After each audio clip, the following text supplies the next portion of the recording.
اگر آپ نے ابھی تک ہمارا چینل سبسکرائب نہیں کیا تو ابھی سبسکرائب کریں اور بیل آئیکن کو کلک کر کے ہماری لیٹسٹ ویڈیوز کے بارے میں اپڈیٹ جانیں۔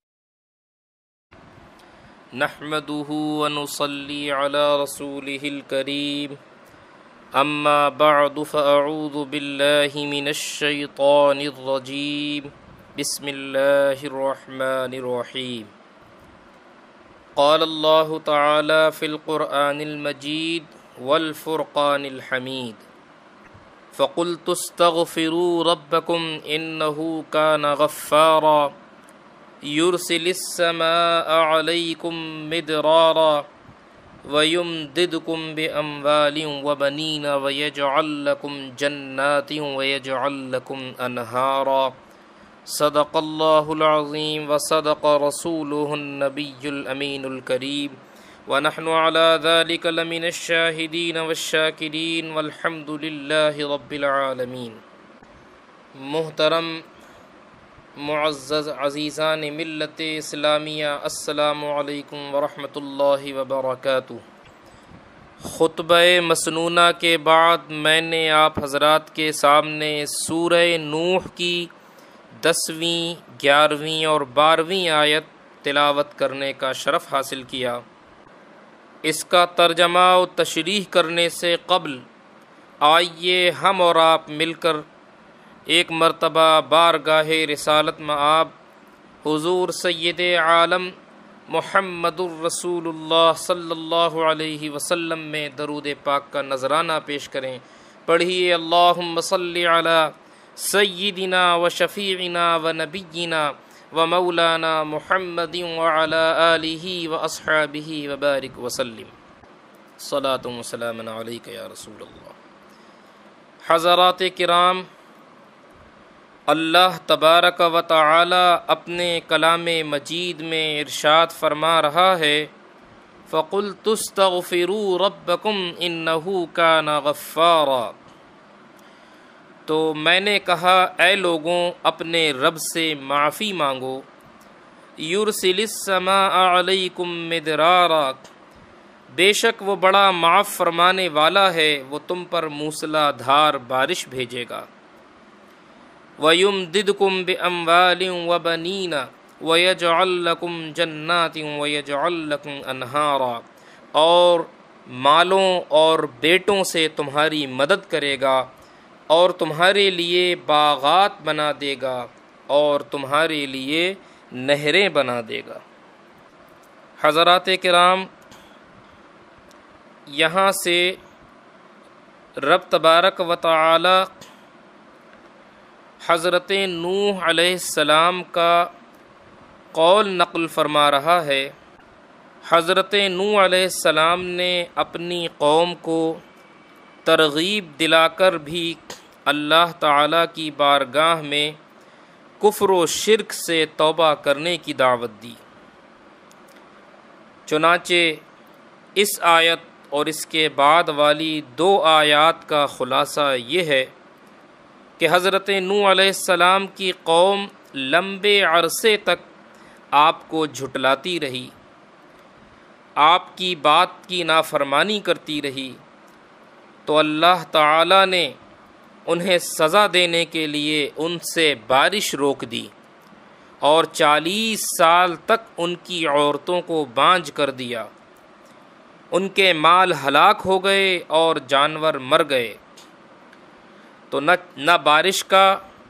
نام و نشان رہا، نہ 40 سال تک اولاد ہوئی، مال و دولت بھی ہلاک ہو گئے، جانور بھی مر گئے۔ جب ان کا یہ حال ہوا تو حضرت نوح علیہ السلام نے ان سے فرمایا کہ اے لوگوں، اپنے رب کے ساتھ کفر و شرک کرنے پر اس سے معافی مانگو اور اللہ تعالیٰ پر ایمان لا کر اس سے مغفرت طلب کرو تاکہ اللہ تعالیٰ تم پر اپنی رحمتوں کے دروازے کھول دے، کیونکہ اللہ تعالیٰ کی اطاعت اور عبادت میں مشغول ہونا خیر و برکت اور وسعت رزق کا سبب ہوتا ہے، اور کفر سے دنیا بھی برباد ہو جاتی ہے، آخرت تو برباد ہوتی ہی ہے لیکن دنیا بھی برباد ہو جاتی ہے۔ بے شک اللہ تعالیٰ اسے معاف فرمانے والا ہے جو سچے دل سے اس کی بارگاہ میں رجوع کرے۔ تو اگر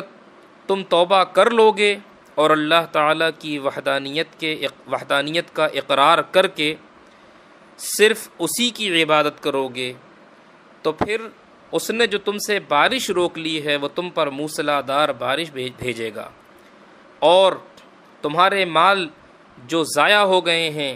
اس کی نافرمانی کے سبب تو وہ مال بھی تمہیں عطا کرے گا۔ جو اولاد کا سلسلہ منقطع ہو گیا ہے اور تمہاری عورتیں 40 سال سے بانجھ ہو گئی ہیں تو وہ بیٹوں میں اضافے سے تمہاری مدد کرے گا، اور تمہارے لیے باغات بھی بنا دے گا، تمہارے لیے نہریں بھی بنا دے گا تاکہ ان سے تم اپنے باغات اور کھیتوں کو سیراب کرو۔ حضرات کرام، استغفار کرنے کے دینی اور دنیاوی بہت سارے فوائد ہیں۔ جو بندہ اپنے رب سے سچی توبہ کر لیتا ہے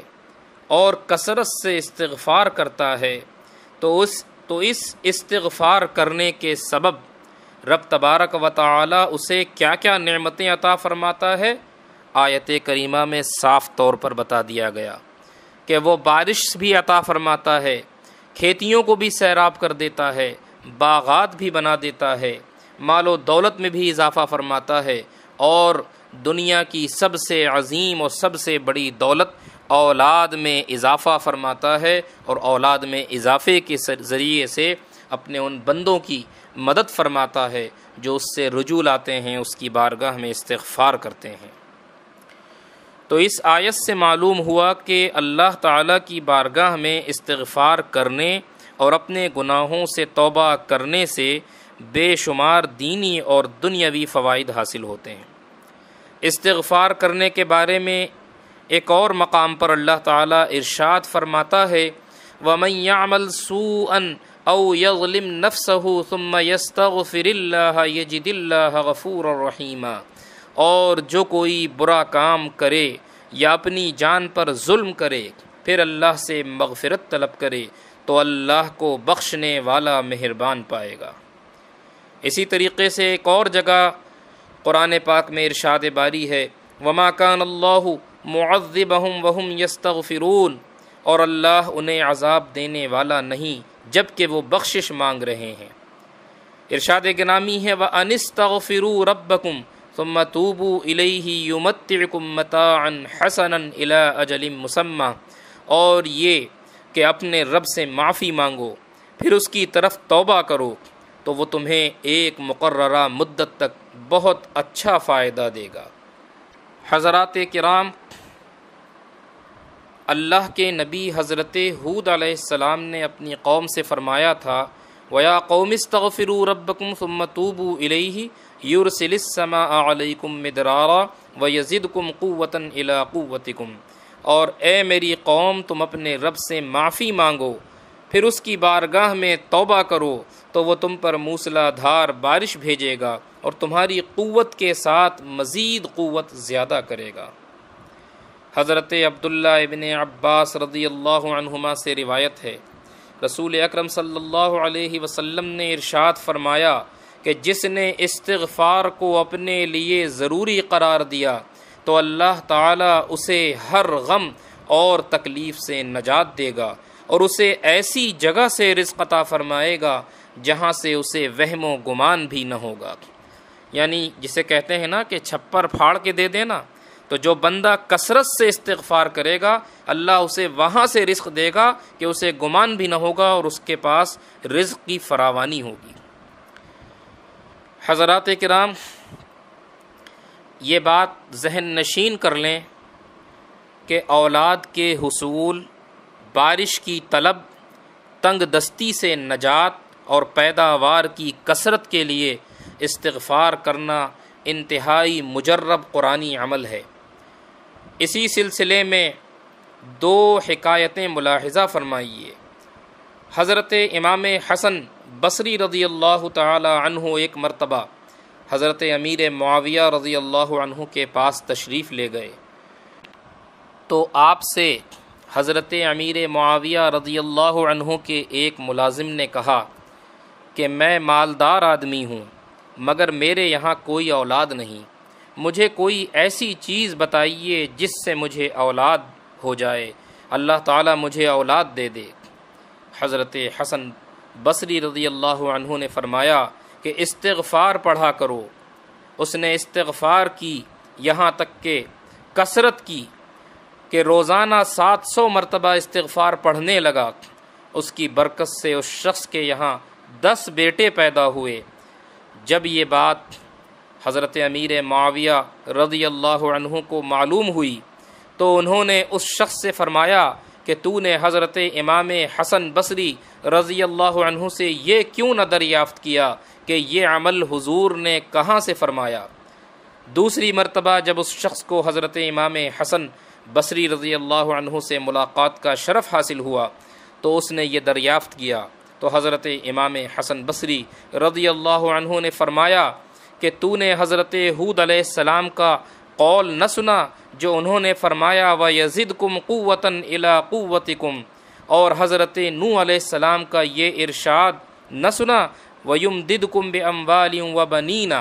یعنی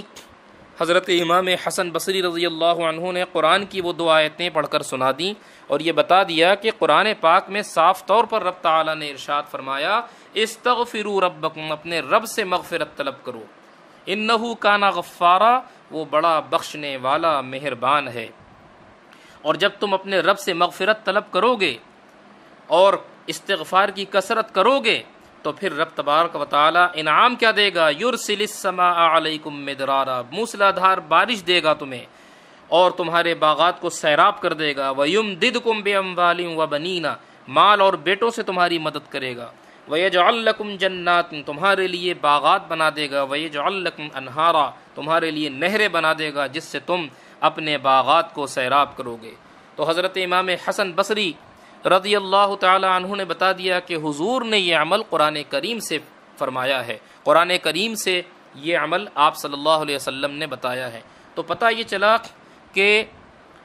استغفار کرنا یہ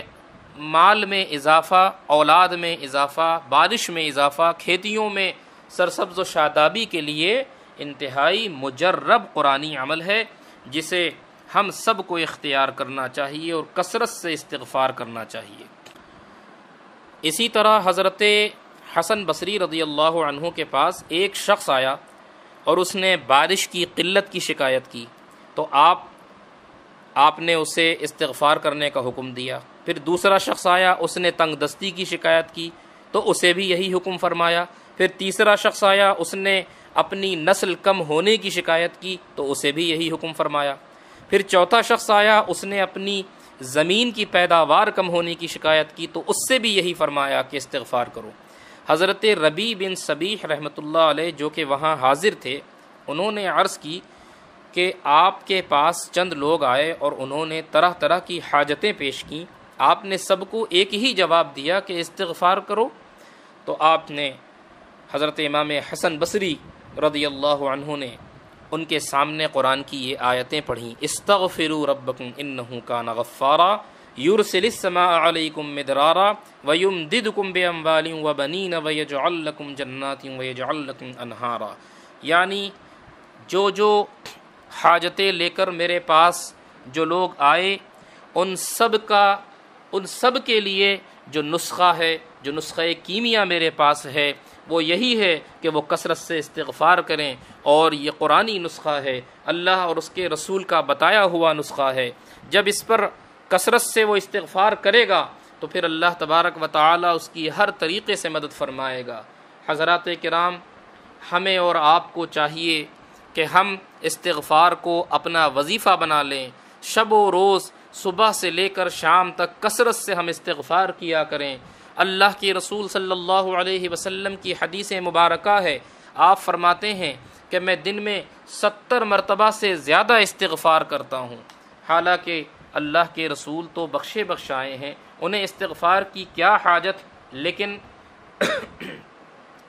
استغفار کرنا نہ صرف یہ کہ گناہوں سے بخشش کا سبب، گناہوں سے بخشش کا ذریعہ ہے، بلکہ یہ اللہ کی رحمتوں کے میلان کا بھی ذریعہ ہے۔ اللہ کی رحمتیں بھی اپنے اس بندے کی طرف مائل ہوتی ہیں اور جو بندہ کثرت سے استغفار کرتا ہے، اور جب رب کی رحمتیں مائل ہو جاتی ہیں تو پھر اس کی نعمتوں کا بھی میلان اس بندے کی طرف ہو جاتا ہے۔ اللہ تبارک و تعالی مجھے اور آپ کو عمل خیر کی توفیق عطا فرمائے۔ وما علینا الا البلاغ۔ السلام علیکم ورحمۃ اللہ وبرکاتہ۔